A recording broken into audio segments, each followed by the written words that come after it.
नमस्कार, MP news cast में आपका स्वागत है। मैं हूं आपके साथ दीप्ति भटनागर। आइए शुरुआत करते हैं दिन भर की कुछ खास खबरों के साथ। मध्य प्रदेश सरकार कितने भी अच्छे दावे कर ले कि मध्य प्रदेश में सड़कें और पुल अमेरिका के जैसी हैं, लेकिन इन दावों की पोल खोलते आप इस तस्वीर को देख सकते हैं।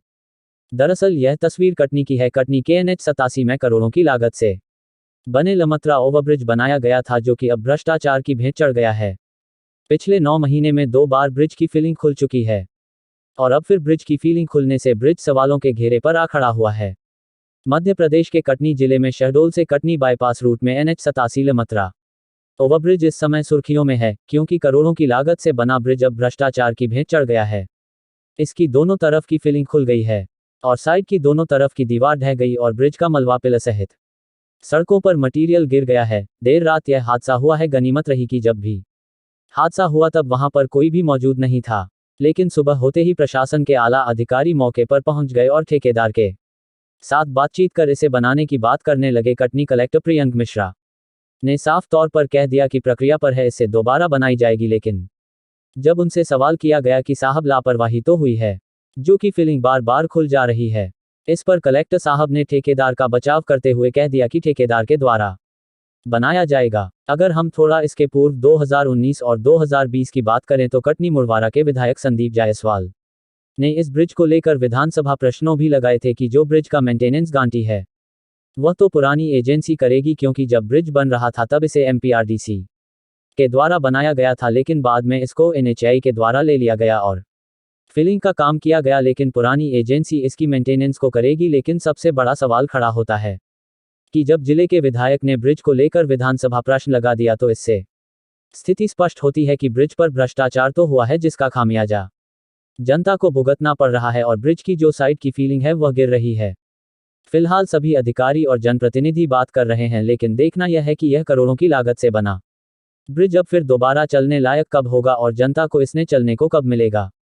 जिले का अधिकारी दोबारा बनाने की बात कर रहे हैं, लेकिन NHAM के ठेकेदारों पर कार्यवाही की बात नहीं कर रहा है, तो वहीं विधायक संदीप जायसवाल दोषियों के ऊपर FIR कराने की बात कर रहे हैं। लेकिन वही बात करें तो NHAM के एरिया प्रोजेक्ट मैनेजर बघेल का कहना है कि पहले की बात तो मैं नहीं करता, लेकिन अब जो हुआ है उसे हम सुधार कार्य करवाएंगे।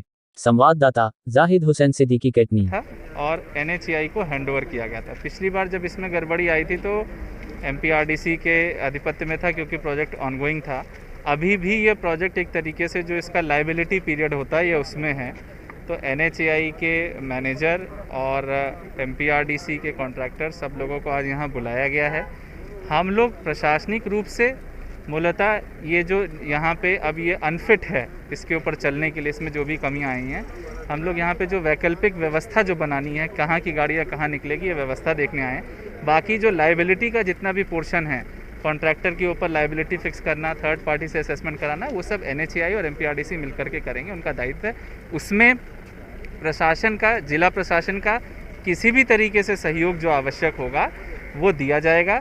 निर्माण कार्य के डिफेक्ट्स ये दोनों एजेंसीज ठीक करेंगी। हम इस चीज़ को इंश्योर करेंगे कि यहाँ से वैकल्पिक व्यवस्था बन जाए, जान माल का कोई नुकसान ना हो, और जो कितने समय तक हमें क्या व्यवस्था बनानी है, क्या ड्यूटी ऑर्डर निकालने, हम लोग उस पर कॉन्सेंट्रेट करेंगे। तो इस प्रकार से सभी एजेंसी अपना काम करेंगे। मैं प्रशासनिक रूप से आप लोग को आश्वस्त करना चाहता हूँ कि इसमें किसी को भी कोई किसी की लाइबिलिटी जो है कम करने का कोई प्रयास नहीं किया जा रहा है, ऐसी कोई हमारी मंशा भी नहीं है।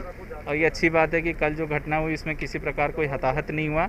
और लमत्रा ब्रिज है, ओवर ब्रिज गिर गया, भसक गया, लगातार ये दूसरी बार भसका हुआ। इसके पीछे की वजह ये इससे पहले अगस्त 2020 में भसका था। जुलाई 2019 में मैंने जो रिपेयरिंग वगैरह थी उसको लेके विधानसभा प्रश्न भी लगाया था। उसके जवाब में मुझ प्रश्नकर्ता की सहभागिता के साथ निरीक्षण करने के निर्देश हुए थे। उसके बाद सितंबर 2020 में मैंने फिर विधानसभा प्रश्न लगाया था। एक ध्यानाकर्षण लगाने का भी प्रयास किया था, लेकिन दुर्भाग्यवश नहीं लग पाया था वो। और इसमें लगातार मेरे द्वारा इसके जो भी इसकी स्थितियाँ उसके लिए मेरे द्वारा प्रयास किए जाते रहे हैं। और अभी फिर मैंने बात की, कल रात को कलेक्टर कटनी से बात की मैंने, और आज सभी अधिकारी यहाँ पर उपस्थित हुए। ये पहले MPRDC द्वारा निर्मित किया गया क्षेत्र है ये, और सड़क और ओवरपास ओवरब्रिज सभी MPRDC ने बनाए थे। और अब ये ये एमपीआरडीसी के बनाने के बाद एनएचएआई को इसको दे दिया गया है। और एनएचएआई के आज अधिकारी बाजल जी वगैरह यहाँ पर आए हुए हैं।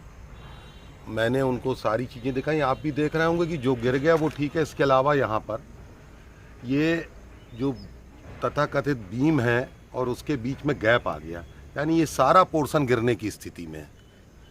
इस तरफ की जो सड़क है वो सड़क को भी रिपेयर किया जाए, ताकि अभी जो काम चलाऊ ट्रैफिक जब जाएगा यहाँ से तो आगे जो रेलवे के जो वो बने हुए हैं दो, उधर के नीचे से निकालने के लिए पूरी सड़क सही बनाई जाए, दोनों ओर से ट्रैफिक आ जा सके। इसके लिए कलेक्टर को दौरा करवा के और उस संबंध में बताया गया है। कलेक्टर ने भी सीओ जिला पंचायत वगैरह को निर्देश दिए हैं, एनएचएआई को निर्देश दिए कि जो वर्तमान में सड़क काम आएगी अब जो हमारे लेफ्ट हैंड पे है वो सड़क पूरी रिपेयरिंग की जाए। इंडस्ट्रियल एरिया से जो रास्ता उसको डबल किया जाए ताकि दोनों ओर का ट्रैफिक चल सके। ये व्यवस्था लगातार करवाई जा रही है। ऐसे ठेकेदार, ऐसी कंपनी के खिलाफ एफआईआर की जाए, उनसे वसूली की जाए, काम को बेहतर ढंग से फिर किया जाए, चाहे समय ज़्यादा लगे लेकिन काम ऐसा हो कि जान माल की लोगों की सुरक्षा रहे। कोई बड़ी घटना, भगवान की दया है कि कोई बड़ी घटना नहीं घट पाई, लेकिन कहीं ना कहीं तकनीकी विभाग के अधिकारियों को अपनी जवाबदारी स्वीकार करनी पड़ेगी कि कैसा मजाक बन गया है ये ओवरब्रिज और ये सड़क कि बार बार यहाँ पर काम चलता रहता है। 4 साल का उसका मेंटेनेंस का अगर उसके शर्त है तो मैंने अधिकारियों से यह भी कहा है कि ऐसा ना हो यही कर कर के 4 साल निकल जाएं और 4 साल बाद वो हाथ खड़े कर दे और हम कुछ भी ना कर पाएँ, गवर्नमेंट फिर से यही सब करती रहे। कितनी लागत से बना हुआ था ये? अब लागत बहुत पुरानी हो गई बात यार।